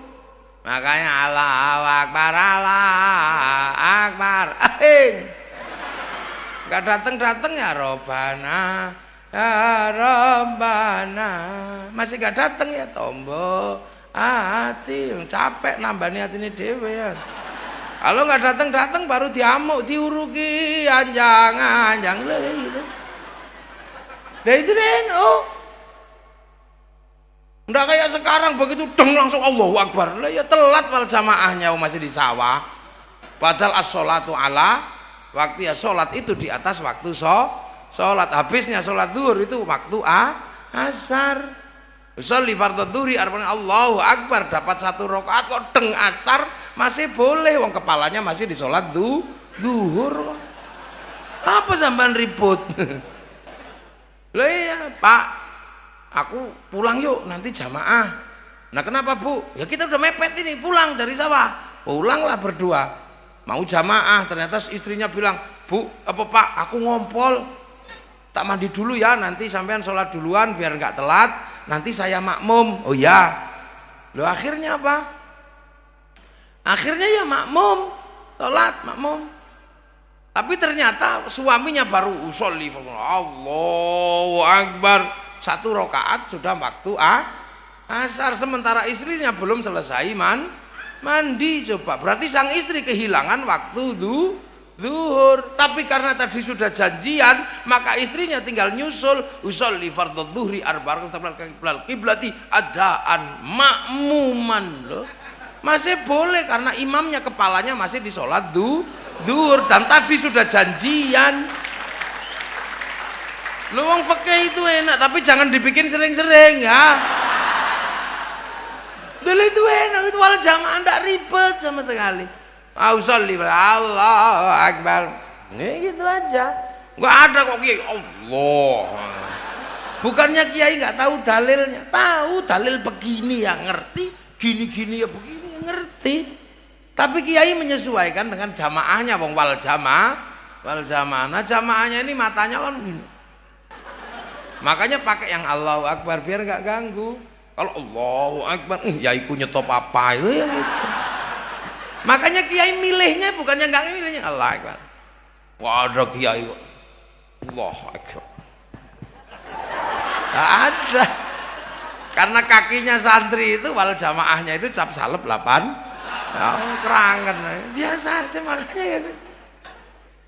Lawal jamaahnya kiai ini kan nggak khusyuk. Kenapa? Karena sinyalnya jauh. Mekah sama sini jauh. Ini pemancar lokal ini di Tangkolo ini. Masjid di sini kan pemancar lokal, maka sinyalnya kadang hilang. Allahu Akbar. Ada bakso liwat, hilang. Ada ting ting ting, bakso. Sinyalnya hilang karena pemancar lokal. Allahu Akbar.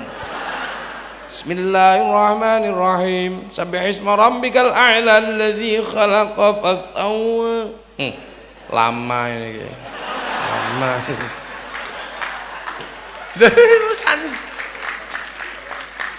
Ulama ya hafal, makanya kepalanya bocor, matanya bocor, telinganya bocor, sembayang bocor. Maka ditambal kalau selesai sholat, ditambal la ilah. Ya tambal pakai apa? Pakai zikir. Lah zikirnya kenapa gedek-gedek? Ada yang protes. Saya ini lihat hadis itu kalau zikir kok diem begini. Sahabat zikir diem. Ya sahabat gak usah dipersoalkan, wong itu murid Rasulullah. Zikir di samping Rasulullah, masuk wifi-nya Rasulullah. Ya online wong di tethering.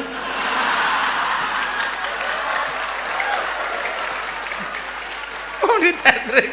Lah kita nyontoh generasi sahabat diem gini ya tidur. Makanya kita gedek-gedek dan bunyi. Ya bunyi lah kalau ikut diem kayak sahabat gini loh. Nah yang tua-tua yang nggak bisa zikir sampai mati, yang nggak ngerti itu bunyi apa katanya. Nenek-nenek beli tasbih bah. Iya, baca apa? Boh. Nah ini loh wal jamaah biasa aja, nggak usah ribet. Loh itu jangankan gedek-gedek. Puasa apa nggak sama? Ya sama aja. Puasa dimanapun khaitil abyadi khaitil aswa. Dia itu semburat putih dan semburat celeret lah, apa toh bahasa Indonesianya celeret itu apa ya? Ya karena bahasa Indonesia ini bahasa muda, kalah sama bahasa Quran. Jangankan bahasa Indonesia, jangan sama bahasa Arab, sama bahasa Jawa aja KU bahasa Indonesia itu. Kunduran truk ngono tidak bisa sudah. Apa? Telusupen tidak bisa sudah. Ono santri Melayu pecirit-cirit, udah bisa sudah. Itu bahasa mati bahasa kita. Lo jangankan dengan bahasa Indonesia, bahasa Indonesia mati sudah. Itu kan. Apalagi dengan bahasa Arab. Mau bahasa Indonesia ketemu bahasa Arab, ya musyrik kalau nggak hati-hati. Lo bahasa Indonesia itu bisa musyrik lo kalau ketemu bahasa Arab. Lo, asyhadu an la ilaha illallah wa asyhadu anna Muhammadar Rasulullah. Saya bersaksi tidak ada Tuhan selain Allah. Itu kalau letter musyrik sampean. Kalau nggak hati-hati. Kenapa kamu ke kantor polisi, Mat? Jadi saksi, Pak. Saksi siapa? Sidul nyuri. Kenapa kamu jadi saksi? Aku lihat kemarin Sidul nyuri dengan mata kepalamu. Iya, Pak, saya lihat dengan mata kepala. Bahwa saksi adalah orang yang melihat dengan mata kepala. Lah, kalau saya bersaksi tidak ada Tuhan selain Allah, kamu pernah lihat? Itu bahasa Indonesia. Makanya kalau pakai bahasa Jawa enak. Asyhadu anak seni sapa ingsun. Taqaddum bil qalb anak seni. Allah ilaha yen ta ora ana pangeran kang wajib disembah kelawan hak iku maujud illallah angin Gusti Allah. Nah, bahasa Indonesia, bahasa Quran. Bismillahirrahmanirrahim, dengan menyebut asma Allah yang Maha Pengasih lagi Maha Penyayang. Itu suruh guru bahasa Indonesia ketemu. Rapat membedakan pengasih dan penyayang. Kiamat kurang rong dino ora iso. Tapi nek bahasa Jawa kan enak. Bismillah dengan Bismillah kelawan nyebut asmane Allah, Ar-Rahman zat kang welas asih ing dalam dunya lan akhirat, Ar-Rahim kang welas asih ing dalam akhirat blo rampung. Udah beres kok, udah susah. Nah, makanya celeret itu apa ya? Khaitil abyadi bae celeret putih, khaitil aswadi celeret. Lho ngono ada yang mengatakan, enggak boleh itu, imsak itu apa? Yang harus imsak orang sini karena celeretnya kehalang jambu, kehalang pohon macam di Arab enggak kelihatan, di sini enggak kelihatan. Makanya harus ada imsak. Makanya dulu ulama-ulama sini minta yang bikin imsak itu adalah Syekh Husairi, dibikinkan suaranya Syekh Husairi. Jadi imam besar Masjidil Haram dari Mesir. Nah kok sekarang ada yang mengatakan imsak itu tidak ada. Imsak itu maknanya menahan, puasa juga menahan. Maka artinya sama, jadi nggak perlu ada imsak. Loh iya, dalam puasa ada imsak, tapi tidak semua imsak itu puasa. Nahan juga imsak. Wong itu bahasa. Pengen nggak jadi imsak, aku imsak. Lah iya. Makanya jangan kemudian pakai rumus lazim malzum. Gula itu manis, maka yang manis adalah gula. Belum tentu. Gula memang manis, tapi tidak semua yang manis itu gula. Apa ada yang manis tapi bukan gula? Ada, walaupun juga nggak manis. Istri saya.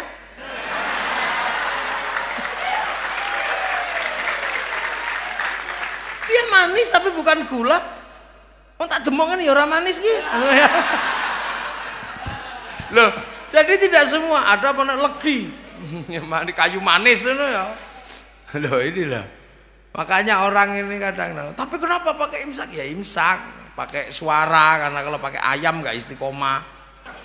Karena kalau ada yang hamil di luar nikah, kokoknya habis maghrib. Nah itulah, makanya di sini akhirnya kan pakai imsak, malamnya tuk-tik.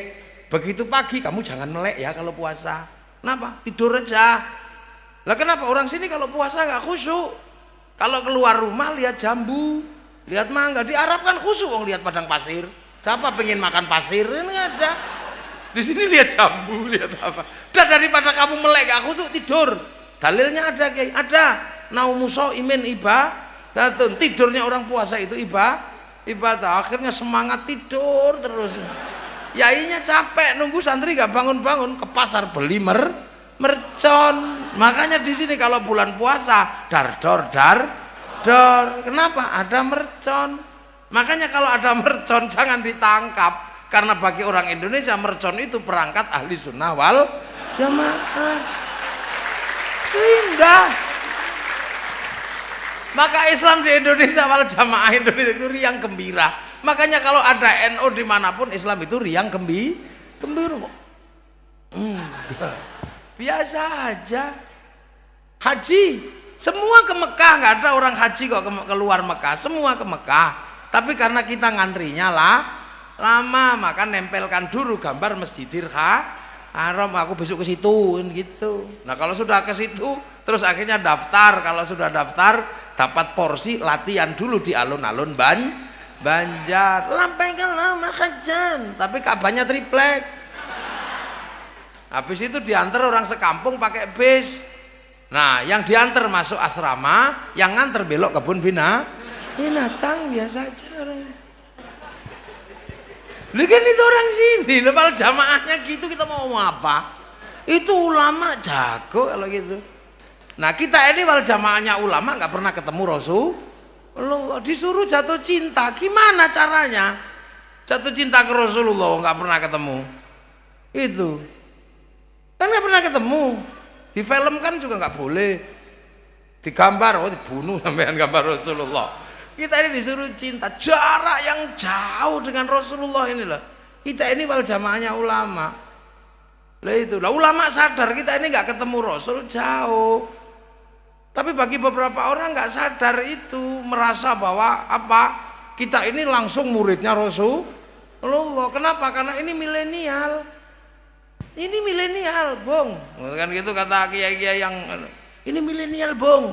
Kita nggak butuh agama, ya karepmu. Ini milenial. Milenial itu serba cepat. Dulu orang belajar Sahih Bukhari Muslim untuk nyalin buku. Nyalin ke buku kosong, harga bukunya itu seharga 6 ekor sapi. Sekarang 6 ekor sapi beli perpustakaan. Orang milenial kan serba cepet. Itu dulu saya pengen lihat gajah Afrika itu nunggu flora dan fauna lama. Kadang waktunya siaran diganggu siarannya Harmoko, Klompen Capir. Kadang ganti siarannya Pak Murdiono, lama nunggunya. Sekarang kan orang serba cepat, tinggal di handphone aja ketik tik tik tik, kinjeng Afrika keluar. Loh ya toh, pengen dia bokong Afrika keluar semua, mudah di sini semua.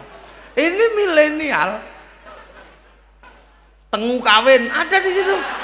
Itu milenial, cepatnya luar biasa. Ini cerita nih, lu saya ini produk pramilenial. Yai Marsudi ini produk pramilenial. Orang pramilenial jatuh cinta aja sakit. Jatuh cinta itu menyakitkan. Saya rindu sama istri saya itu sakit dulu, menyakitkan. Apalagi ketika dia jauh sama saya. Saya tulis surat, kertasnya warnanya pink, baunya harum. Ini tanya itu masih ada gitu. Iya, warnanya pink saya tulis. Dek, aku rindu engkau. Dan kita pede banget. Aku yakin engkau juga merindukanku. Padahal belum tentu dia rindu. Dek, aku merindukanmu. Kita terpisah jarak dan waktu. Iya, maka terpaksa aku tulis sajak cinta untuk membuktikan kerinduanku padamu. Kau di sana, aku di sini. Tapi aku yakin malam hari ini kita duduk di bawah sinar rembulan yang sama.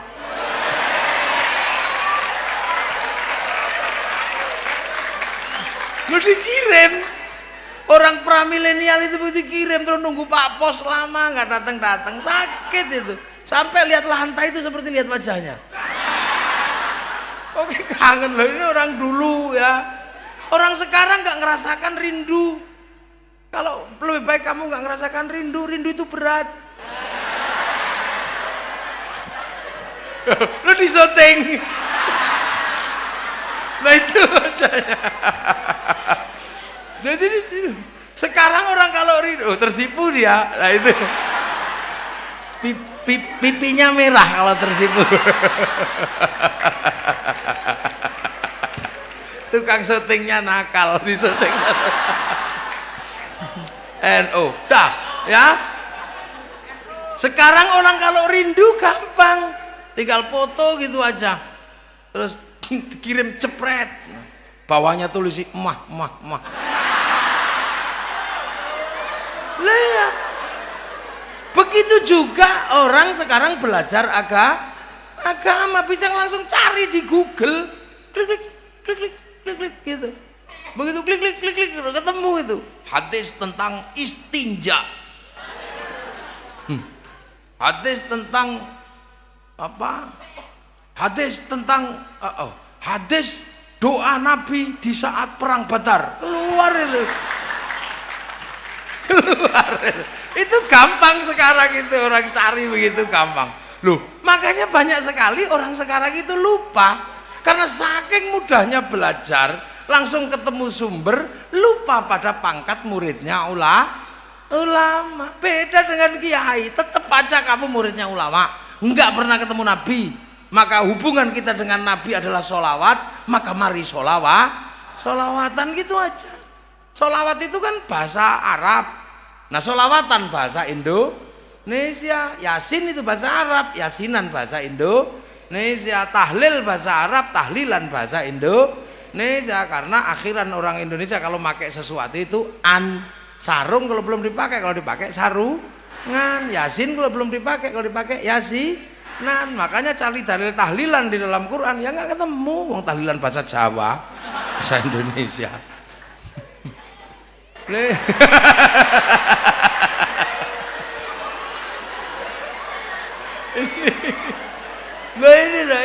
nggak ketemu. Sampean cari di mana? Nggak ketemu. Ya tahlilan, yasinan.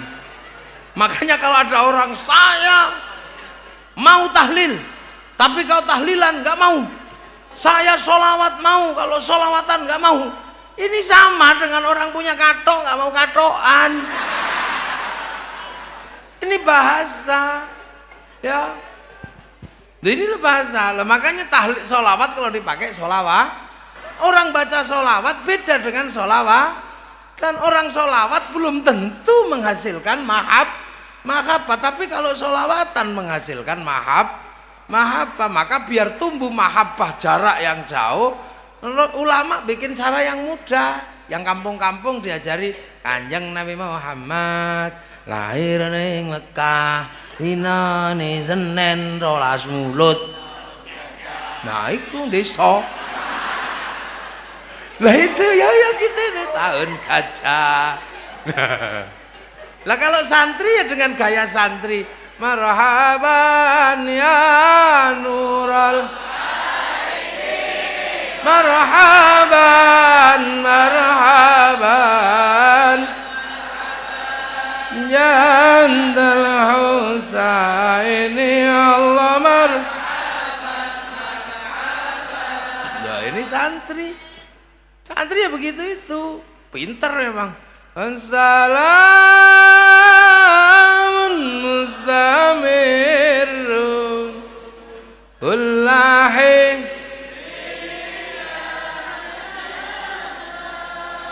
sallallahu ala Muhammad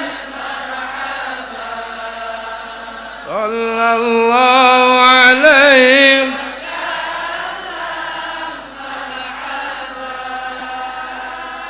sallallahu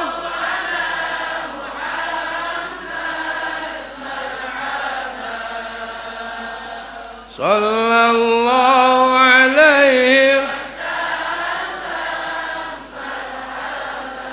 Ya, itu santri. Ada yang tua-tua sing napasnya wis pedot ya. Halo ya Nabi, assalam alaika. Tua. Lah itu Isyari. Tanakal Isyari. Lah itu. Nah, yang suka dangdut ya dangdutan, wong muridnya ulama penggemar dangdut. Ya Rasulullah.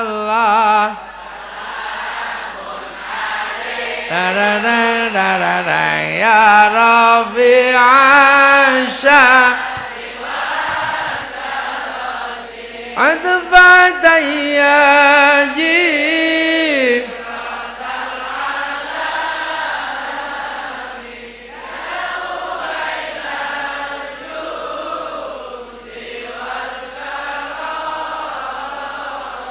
ya uhailal jud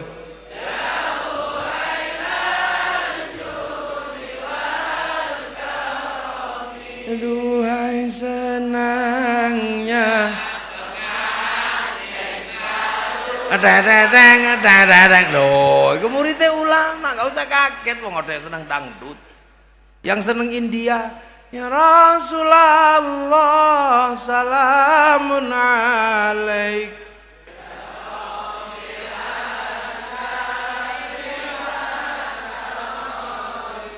Tumhi ho mat rui tumhi ho India.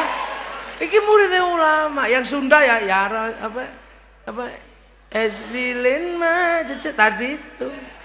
Loh, makanya di Indonesia biasa aja. Jadi sholawatan ini menjadi kebiasaan santri, akhirnya tumbuh rasa cinta mahabbah. Ini yang mahal itu mahabbahnya itu. Lah kalau orang sudah cinta, dibangun oleh para ulama, kedatangan sholawat model apa aja, ikut seneng. Kedatangan sholawat model Habib Syekh, ini model baru. Yang santri sebenarnya juga nggak ngerti.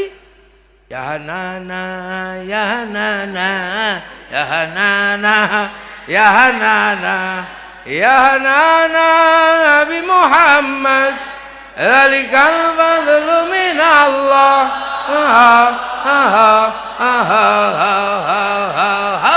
Gok ya Hanana. Saya itu paling susah nirukan gogoknya itu.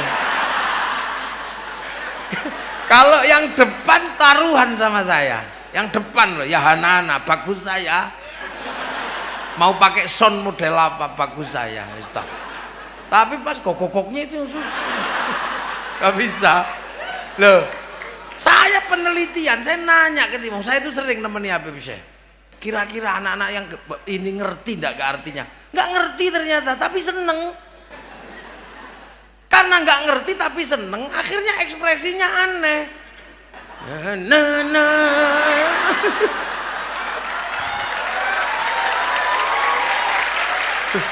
Loh itu, coba kalau ngerti ya Hanana, pasti ya Hanana.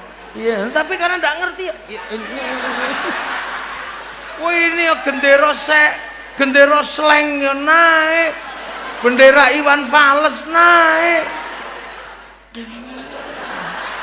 Kalau nggak kebagian bendera, ya, jempol tak, ya, itu nandakan ini loh. Itu terjadi karena bangunan mahabbahnya disiapkan para ulama lewat Rodotul Atfal, lewat pesantren. Coba kalau nggak ada ulama yang nyiapkan, nggak ada yang begini-begini.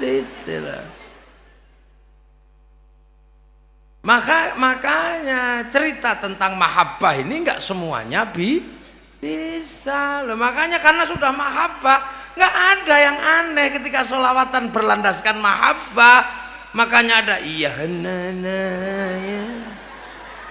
Yang ngerti sholawat tapi nggak ngerti sholawatan, punya sholawat nggak tahu mahabbah, akhirnya konslet. Dikit-dikit musyrik, hulu, berlebihan. Loh, orang cinta kan yang nggak ngerti. Cinta dari dulu berlebihan. Loh, ya nana itu. Saya ketemu dia dulu. Lah iya, jauh itu lewat sudah yes gitu saya. Loh, jadi kalau cinta itu iya biasa, cuma cinta itu penuh ekspresi yes. Makanya iya nana biasa. Cinta kok itu hulu berlebihan, musyrik. Dari dulu cinta itu berlebihan. Dek, wajahmu seperti purnama. Lah itu kan kalau dalam bahasa sholawat, anta syamsun anta badrun. Ya Rabbi bil Mustafa balik maqasidana. Itu musyrik. Masa Rasulullah menyampaikan semua hajat? Enggak gitu. Kalimat mahabbah itu kalau diukur semuanya musyrik. Dek, sehari aku tidak bertemu denganmu, mati aku. Iku ya musyrik, masa rapet sedina mati. Kalimat cinta itu nggak bisa diukur dengan bahasa fikih, nggak bisa.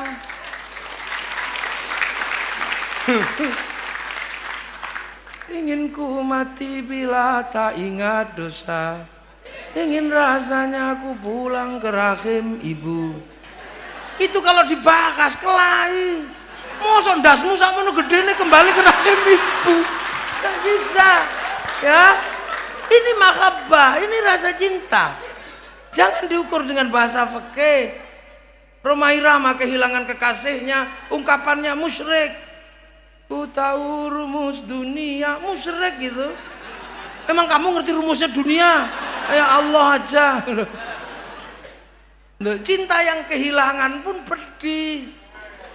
Loh iya, pacar kita hilang gitu. Orang kalau kehilangan kekasihnya nggak nanya polisi. Enggak SMS, nanya Allah. Karena terlanjur cinta kok. Pacar nggak datang, yang ditanya Allah. Seandainya aku bertemu Tuhan, akan kutanyakan tentang dirimu. Masa pacar itu tanya Allah? Ini bahasa mahabbah, jangan gitu.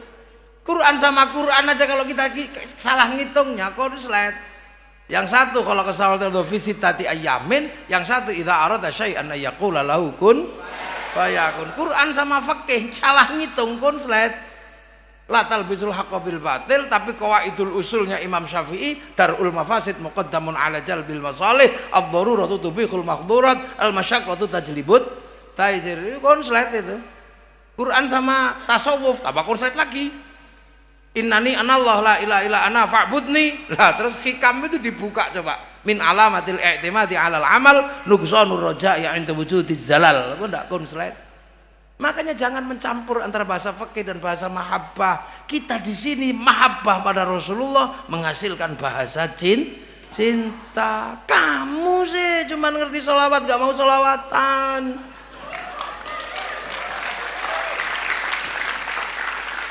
Nah itu makanya yang menggambarkan bahasa cinta paling bagus itu Ibnu Katsir dalam kitab Qissatul Anbiya menjelaskan burung emprit jatuh cinta. Burung emprit tahu burung emprit? Burung pipit yang suka makan padi itu. Kan kecil segini. Merayu kekasihnya di samping singgasana Nabi Sulaiman. Nabi Sulaiman ada dan dia lupa kalau Nabi Sulaiman ngerti bahasa burung. Dek emprit. Apa Mas emprit? I love you. Pret. Lampret betinanya pret, yang laki-laki naik hitam. Tempret. Aku cinta padamu. Kenapa kau sepelekan cintaku? Apa kamu gak percaya aku mencintaimu? Kalau aku harus membuktikan cintaku padamu dengan meruntuhkan kerajaan Sulaiman, akan aku runtuhkan kerajaan ini. Kan aku leburkan, ku hancurkan, ku porak-porandakan kerajaan Sulaiman, ku rebut mahkotanya, kan ku persembahkan padamu sebagai tanda cintaku padamu. Lah ini Nabi Sulaiman denger burung emprit gini, mau menghancurkan kerajaannya cuman geleng-geleng dah. Ya Allah, prit lambemu.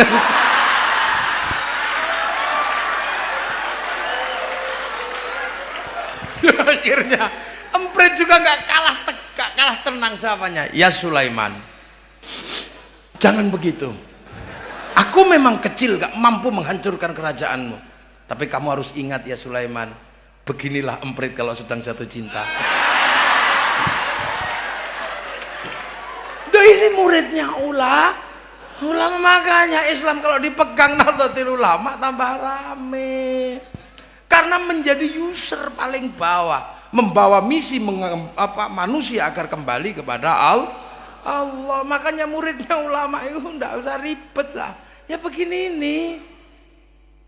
Makanya yang lain kafir musyrik. Nah, kiai itu saya waktu ngaji dipegangi sebuah hadis, mayuridillahu bihi khairan yufaqihu fiddin. Siapa yang dikehendaki menjadi baik dikasih ngerti dalam urusan agama. Jadi yang dikehendaki baik itu dikasih ngerti dalam urusan agama. Nah, khairan di situ itu nakiro. Khairan itu dimanapun kok nakiro, maknanya khairan kamilan, kebaikan yang sempurna lah. Manusia nggak mungkin sempurna, maka kebaikannya nggak bisa berdiri sendiri. Contoh kebaikan itu nggak bisa berdiri sendiri apa? Ya contohnya sekarang. Yo, siapa sekarang yang paling baik?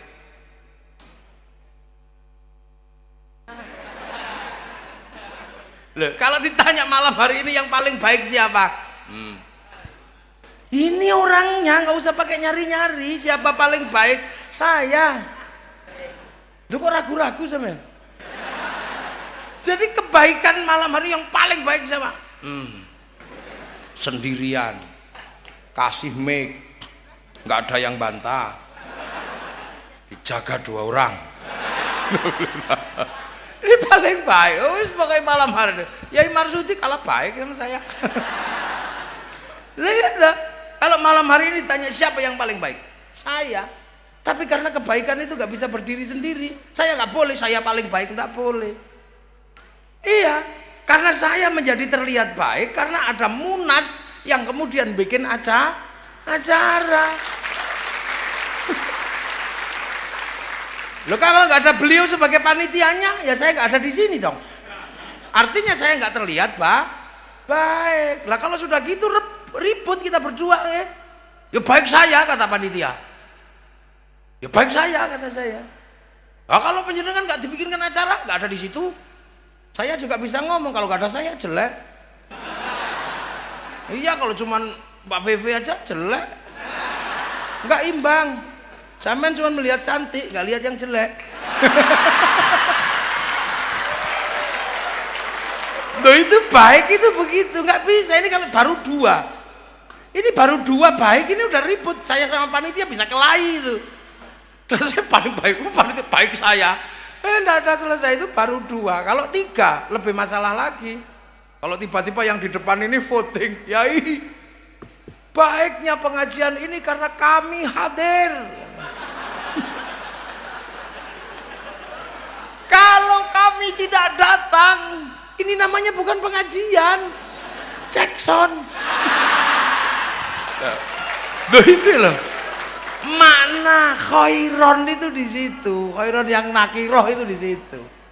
Nah, kalau di situ ada yang protes, yang protes siapa? Panitia juga. Kalau nggak ada yang nata kursi juga jelek katanya. Padahal kita nggak tahu yang nata kursi tadi sholat duhur apa enggak, kan kita nggak ngerti.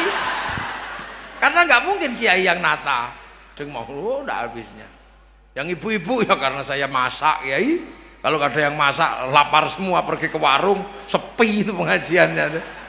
Orang sini bisa ngomong, makanya nggak bisa berdiri sendiri. Masakan jadi enak karena ada garam. Orang sini nggak punya garam, yang punya garam orang Jepara sana, diantar ke sini pakai truk. Sampean ngerti supir truknya nggak mampir warung remeng-remeng? Nggak ngerti. Loh, makanya ya kebaikan itu nggak, makanya nggak boleh merasa paling baik. Kita haji itu loh, sebaik itu nggak bisa sempurna tanpa bantuan orang Yahudi. Lah kalau nggak ada Yahudi, sampean mau pergi kaji Nglangi, yang bisa bikin pesawat Yahudi. Pak Habibie suruh bikin pesawat nggak jadi. Wong namanya tetuko, sing teko ra tuku, sing tuku ra teko. Lah, perempuan kita jadi cantik ini lah. Ini berkatnya orang Jawa, orang Kristen yang di Prancis yang pinter bikin parfum. Kalau bedaci tangkolo yang mau siapa?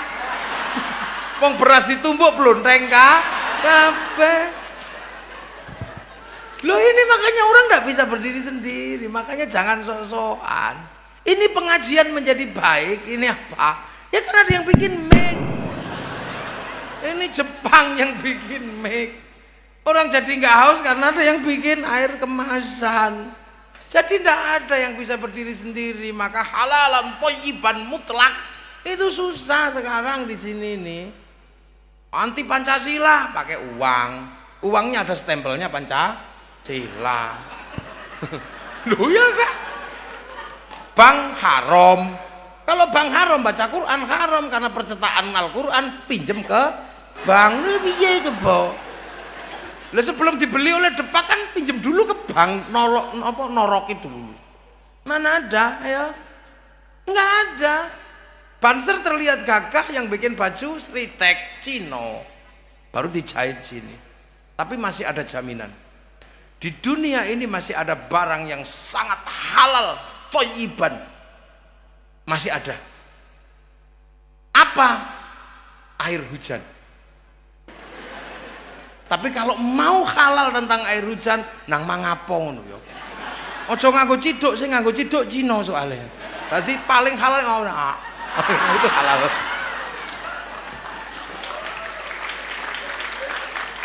Lah itu makanya kiai tahu, ndak mudah terus kemudian haram, ndak mudah. Rokok haram. Ya rokok haram enak kalau kita ngomong rokok haram. Tapi rokok itu punya efek sosial yang panjang, 174 triliun masuk APBN. Kalau rokoknya haram, APBN-nya haram. Untuk bangun jalan-jalannya haram. Maka orang yang mengharamkan rokok dosa lewat jalannya pemerintah. Loh makanya ulama enak, makanya ikutlah ulama. Kenapa kamu nggak ngerokok? Kalau ngerokok pusing kiai. Oh makruh. Kenapa kamu ngerokok? Kalau nggak ngerokok malah pusing. Wajib. Enak melok kiai itu enaknya luar biasa. Karena tahu hukum-hukum dasar begitu. Nah itulah yang kemudian orang kalau nggak tahu itu. Nah itu makanya muridnya ulama itu indah. Kita ini ngaji terus, indah. Tapi ngaji kemana-mana naik mobil, sih gawe Jepang. Coba, lo ya. Cuman mobil Jepang, pakai katok, kolornya Cina yang bikin. Sepatu saya ini mereknya apa coba kita lihat. Ora ono. Lah itu. Ya gak ada itu loh kehidupan kita. Makanya jangan sok-sokan. Makanya ulama itu kalau bikin hukum hati-hati banget. Hati-hati banget. Kenapa? Karena hidup bersama dengan titik terbawah yang berhadapan langsung dengan orang yang pengen belajar agama ngisor dhewe kok piye to sampean yo. Mungkin ini bawa sendiri. Itu makanya kita ini diajari para ulama yang paling bawah di Indonesia ini enggak satu macem tapi memaksakan diri untuk tetap bersama dalam satu negara. Arab enak satu bangsa dipikul puluhan negara, Eropa enak satu bangsa dipikul puluhan negara, tapi kita ini puluhan bangsa dipikul satu negara kesatuan Republik Indonesia. Lebih berat. Makanya jadi orang Indonesia itu nggak mudah. Makanya yang paling pas ya jadi NO yang bisa mengerti. Iya, mengerti yang mabuk, mengerti yang nggak mabuk. Makanya orang NO itu penumpangnya banyak. Ya di sini ada yang senengannya sholat duhur tok, ada yang setahun ada. Ulama itu biasa muridnya, ada yang habis ngaji bandar dadu, ada. Loh, makanya NU itu penumpangnya macam-macam karena semuanya Allah yang akan membawa mereka ke jalan kebenaran. Makanya NU itu nyopirnya harus hati-hati karena penumpangnya macam pelan harus blundung kalau kebanteran nabraki apa-apa. Tapi ya jalannya nggak terlalu cepat. Nah kalau yang sebelah ini kan jalannya cepat jalannya. Wong kalau nggak jenggotan nggak boleh naik. Yang naik yang jenggoten tok, yang cingkrang tok, tahlilan suruh turun. Makanya larinya buanter, weng. NO, ini weng, tapi nabrakan. Di kono sing nabrak sapi. Nah itu. Lah itu makanya ulama kita memberi pelajaran. Satu contoh ini yang tadi itu pelajaran yang paling berharga adalah Munas ini berani memutuskan penghapusan kata kafir dari Indonesia. Saya dengar langsung sujud syukur kok. Lah kenapa? Ini Indonesia ini para ulama jago dulu kan itu berkasta-kasta, raja hamba, ini diisi aja sama ulama. Bagaimana hidup bersama, masukkan kalimat musyarakah yang akhirnya menjadi bahasa masyarakat. Kalau sudah menjadi musyarakah harus saling bertanggung jawab dan saling mengerti. Yang punya konsep sebesar itu Rasulullah, kullukum ra'in wa kullukum mas'ulun an ra'iyati. Maka kemudian hilangnya raja hamba diisi dengan kalimat ra'iyah yang diserap ke bahasa Indonesia menjadi rakyat. Nah kalau sudah rakyat ya artinya sudah bukan kafir, karena kafir ini yang menolak, menentang. Tapi kalau sudah hidup bersama namanya dhimmi. Nah, kalau sudah saling bertanggung jawab, ra'iyah. Nah, itulah maka penduduk Indonesia disebut rakyat, dan satu-satunya kaum muslimin dunia yang sanggup menyebut rakyat penduduknya dengan bahasa rakyat, bahasa Rasulullah, hanya ulama Indonesia. Tak ada. Nah, ra'iyah kalau berkumpul harus membicarakan nasibnya, wasyawirhum fil amri, namanya musyawarah. Nah, kalau sudah musyawarah jangan menang-menangan sendiri. Tafassahu fil majalis, maka lahirlah konsep majelis. Nah, kalau sudah membicarakan nasibnya, bicarakanlah sesuai dengan apa? Kedamaian yang akan ditebarkan seperti wasi'a kursiyus samawat, maka kedudukan namanya kursi. Itulah. Karena yang ngatur itu semua dulu para wali, maka kawasannya disebut wilayah. Lah, kalau sudah seperti cari negara paling Islam di dunia di mana? Ya di Indonesia. Kenapa? Karena itu bukan bahasa warung. Itu jadi bahasa resmi yang tertuang dalam Undang-Undang Dasar Negara Republik Indonesia. Makanya kalau ada Hizbut Tahrir ke sini pengen ngerubah, ini ya masalah aja dia cari. Kenapa? Ya mereka nggak punya akar sejarah di Indonesia. Itu ini kan negara-negara, nanti panjanglah itu ceritanya, tak ceritakan lagi. Sekarang Mbak Vivi nyanyi lagi ya. Iyalah, masa saya terus. Iya, Ustaz Zulfikar, tak terusin aja nanti belakang lagi kalau masih mau denger. Kalau enggak ya enggak apa-apa, terima kasih.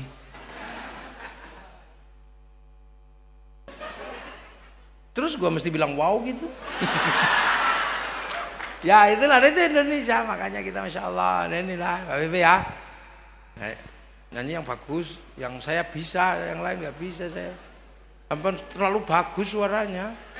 Saya Habib saya nggak bisa. Oh, kalau saya musik rock. Ya, nanti.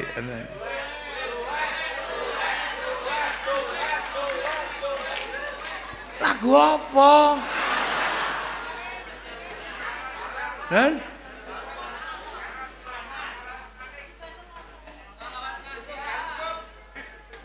saya ini lagunya ini beda lagunya. Lagu saya ini yang saya paling inget itu Gala-Gala.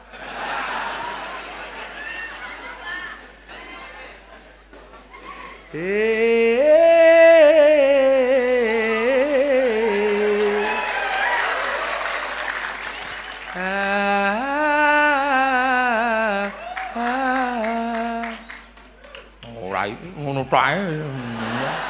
Lah ya, inilah mudah-mudahan kita semua dalam pilihan Allah. Ini biar nanti teruskan Pak Vivi ya. Assalamualaikum warahmatullahi wabarakatuh.